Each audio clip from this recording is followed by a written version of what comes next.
Bonjour tout le monde, c'est Flo pour Alco de France, j'espère que vous allez bien. On se retrouve pour ce brief du 4 septembre. Quelques news pour commencer.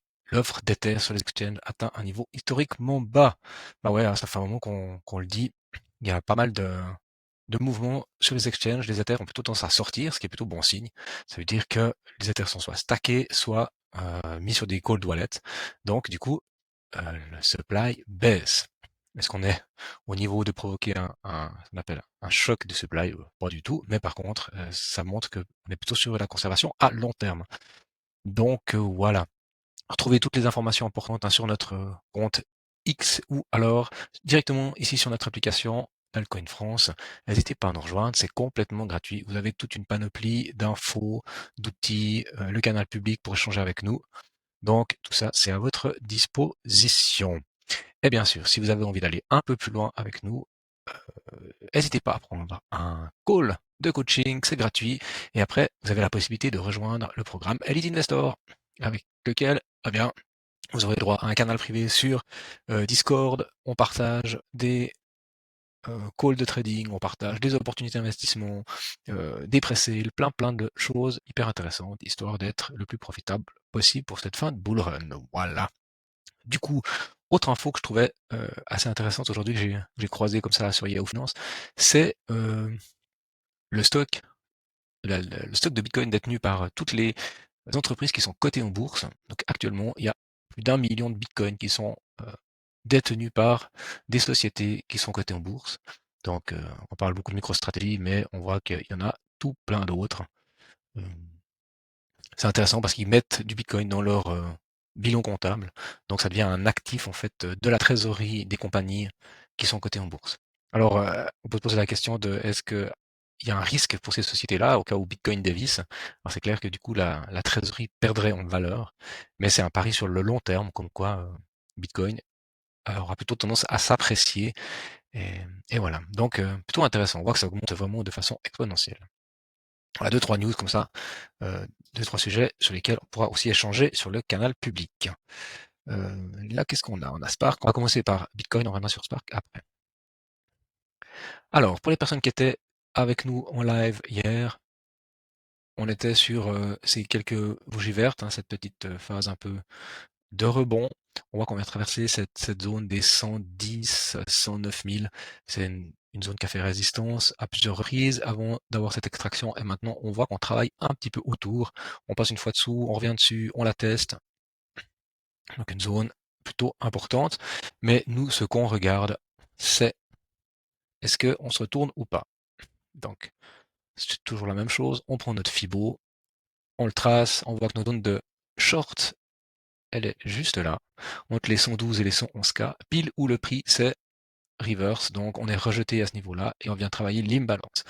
Donc jusque-là, parfaitement normal, mais ça montre pour le moment qu'on n'a en tout cas pas la force d'aller break le dernier sommet à 113K. Alors, tac, tac, tac, on diverge sur le MACD, je vais enlever ça parce que c'est pour du plus long terme. Et puis l'OBV redevient aussi un peu positif, donc on a une amorce, on a quelque chose qui commence à se jouer. Euh, Ici, toc, toc, toc, toc, on a notre cassure, notre... il est où mon truc? Ah, il est là. Notre week of check qui pourrait être joué. Donc je suis en daily, on va aller voir un peu plus proche. Mais ce qui pourrait se passer, c'est venir retester le week of check avant de rebondir gentiment pour essayer d'aller casser ce sommet des 113K. Ça, c'est le scénario boule. Le scénario bear, c'est de dire, ah ben non, on n'a pas la force, on est devenu en zone de rechargement, très très bien, mais maintenant, on va aller chercher, hop, la zone de rechargement du dernier mouvement haussier, donc du 22 juin jusqu'au 14 juillet, donc toute cette partie-là, on voit le Fibo qui est tracé. On vient s'appuyer sur le tunnel daily, et en même temps, ici, on a le premier arrêt du plus grand mouvement de cette dernière grande amplitude qui a démarré le 8 avril, de ce grand mouvement-là. Donc, on a quand même une zone de confluence qui est assez intéressante ici, avec le premier arrêt weekly, la zone de rechargement daily, les imbalances haussières qui sont en 4 heures, sauf erreur. Il y en a aussi une ici, en un trou dans le volume profile, autour des 106 000. Donc on a plusieurs zones d'intérêt pour que le prix vienne retravailler ça. À voir. On reste attentif, il n'y a rien à faire pour le moment, si ce n'est attendre. Mais quoi qu'il en soit, donc on ne break pas ce gros creux-là, on est des 98K, on est toujours bon. Alors bien sûr, ça fait un peu souci, ça fait un peu peur au porte-monnaie, mais en même temps, c'est comme ça. Ether, toujours plus fort, on est venu ici sur le tunnel 4 heures, on rebondit, on n'est pas venu chercher, là, il y a quelques jours, le 1er septembre, on n'est pas venu chercher les mèches sous les 4077, on pourrait venir chercher un peu de liquidité si vraiment il y a besoin avant de repartir un peu plus haut, on a aussi ce gros trou là dans la value, mais pour le moment, on n'y est pas, avec toutes ces imbalances à partir de 3700 jusqu'à 4000. Mais pour le moment, les prix sont plutôt consolidés autour du premier arrêt, une fois de plus, du premier arrêt qui est le premier arrêt de ce mouvement ici. Est-ce que c'est le mouvement weekly ou 3 jours? Du mouvement 3 jours. Donc on consolide, hein. Quand on voit comme ça, on a plutôt l'impression que c'est solide. Quand on est venu chercher les zones un petit peu dans le tunnel 4 heures, ben, rapidement le prix a été racheté, on est venu reconsolider autour des 4400. Là, on vient chercher un tout petit peu plus bas. On verra où se clôture cette bougie, mais pour le moment, la dynamique, elle est plutôt positive. On avait plutôt le MACD qui était en train d'avoir un momentum un peu faible, mais peut-être qu'on rattaque un truc un peu plus positif. Pour être sûr, on va regarder sur des time frames un peu plus petites. Tac, tac, tac. Alors, on n'a pas réussi à venir prendre le sommet des 4488. Donc on a une espèce de range ici en 4 heures. Hop, comme ça. Donc là, bah, on est au sommet en haut du range. La probabilité, c'est plutôt qu'on aille chercher le bas du range. En tout cas, ces petits traits que vous pouvez voir là, c'est identifié comme zone de résistance, donc venir vers les 4294. Mais donc on reste dans ce range, ben, rien à faire, on attend, on patiente. Donc venir faire ça encore un petit peu, c'est possible. On ne sait pas combien de temps avant une extraction positive ou négative. Mais Ether bien plus fort que Bitcoin pour le moment, ça c'est sûr. D'un point de vue du MACD, tac, tac, tac, on est plutôt sur une dynamique un peu de compression, mais plutôt positive. Ce qui est intéressant aussi, c'est de voir le Volatility Index. Donc ici, on a notre taux de volatilité qui va potentiellement revenir dans le vert. Quand on est dans le vert, c'est des bonnes zones d'achat. On voit, hein, ça correspond ici des moments où il y a plus trop de volume, où il y a tout qui se calme, où le MACD n'a plus trop de force. Et c'est chaque fois des zones qui préfigurent des mouvements qui sont plutôt intéressants. Donc là, on a eu cette petite explosion ici. On a fait un peu plus que 14 parce que mon truc est mal foutu, mais à peu près 20%. Donc là, on pourrait très bien avoir la même chose. Si on revient dans le vert, que le MACD aussi continue de se tasser, ça pourrait être signe que, ok, c'est bon, là, on a fait notre travail, on a fait notre consolidation et on est prêt à repartir, peut-être à partir d'un niveau comme ça, de venir chercher ces zones-là. Mais nous, ce qu'on aimerait, bien sûr, c'est une nouvelle ATH. Des targets de Fibo, si on prend, donc on est en 4 heures, hein. Si je prends en 4 heures, hop, notre première target en 4 heures, ce serait 5450, et ensuite les 2618 de Fibo avec 6214. Ça, c'est des targets qui sont pas du tout déconnants en termes de market cap, ça reste correct. On n'est pas en train de vous vendre du allez, ETH à 15 000, non, pas du tout, mais simplement sur des retracements comme ça, on voit que ça peut être des zones qui sont ok d'aller chercher. Donc voilà, moi je patiente.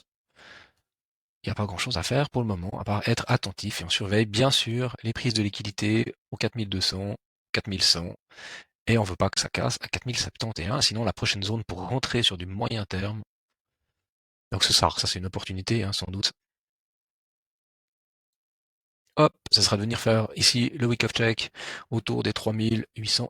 Alors c'est clair que si le prix redescend là-dedans, ça peut être une opportunité pardon, pour après jouer, allez, peut-être un x2 ou un x 1,5 ou comme ça pour la fin d'année. Voilà pour Ether. Hier pendant le live, on n'a pas eu le temps de le voir, mais on m'a demandé render. Voilà, donc render. J'ai retrouvé un graphe un peu propre, je vous reprends ici.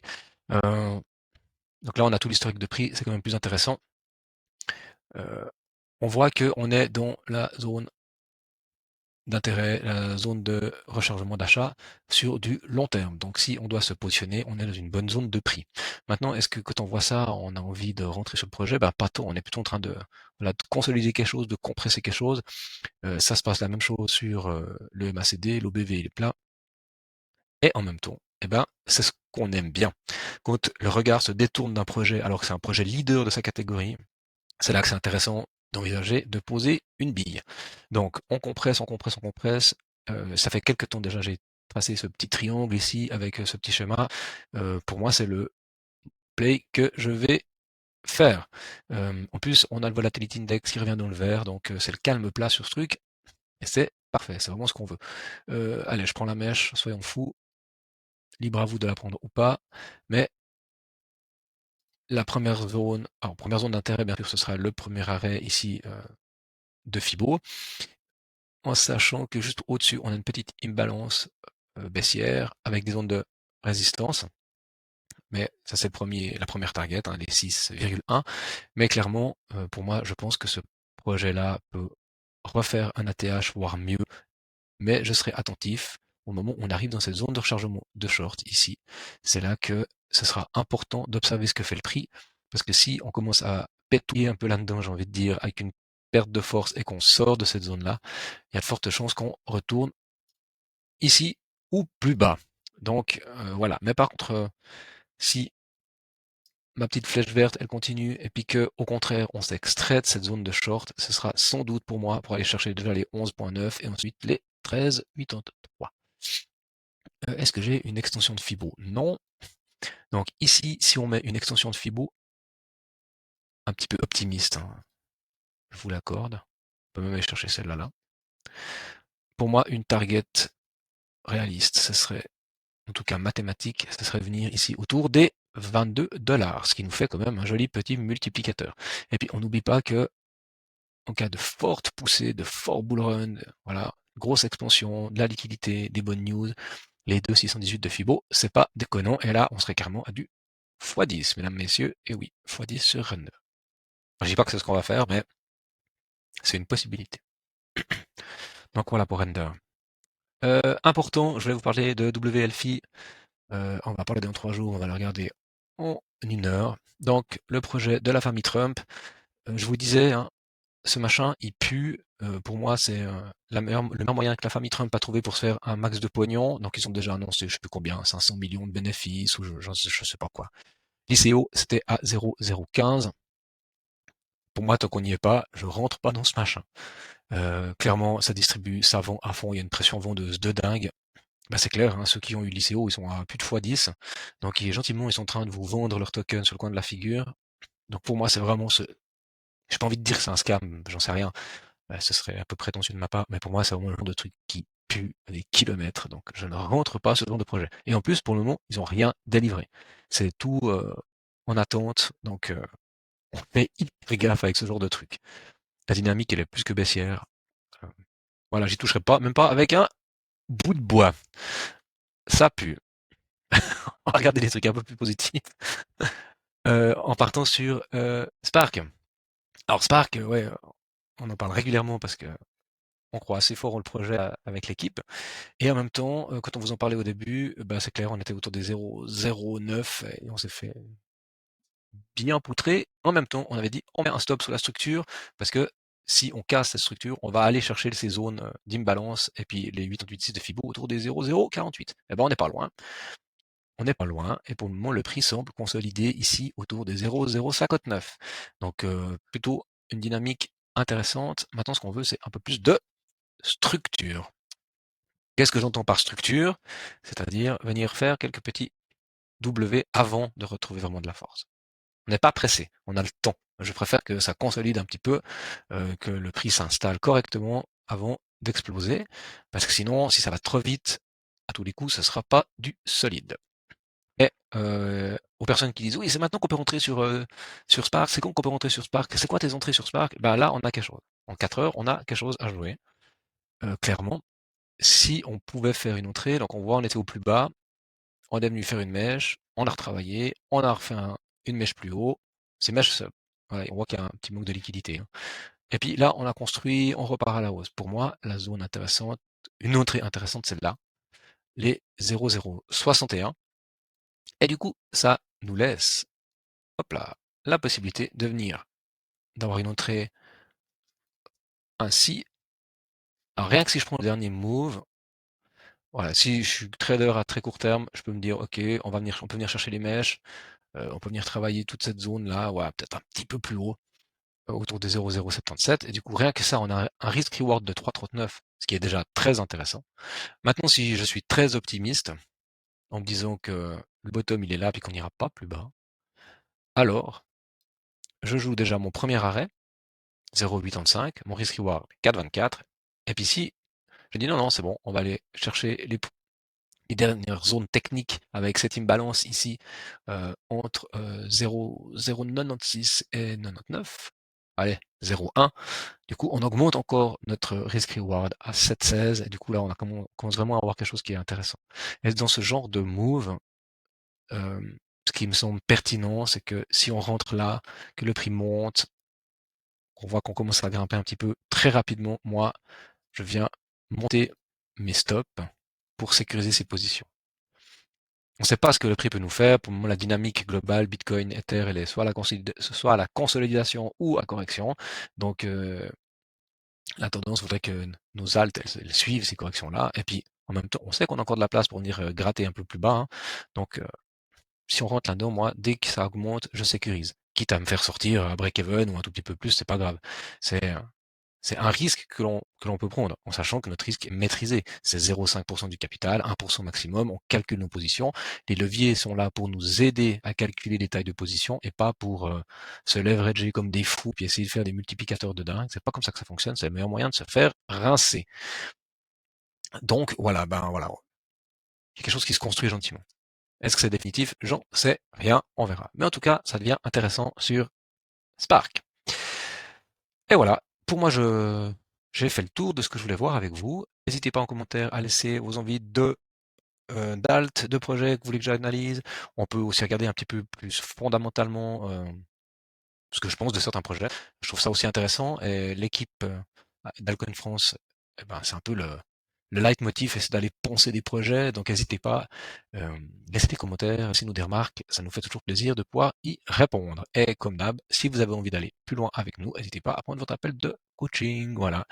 Sur ce, on se retrouve demain, sans doute aussi en soirée, parce que je pense que je n'aurai pas le temps d'enregistrer les vidéos avant. Alors, à tout bientôt. Prenez soin de vous. Bye bye.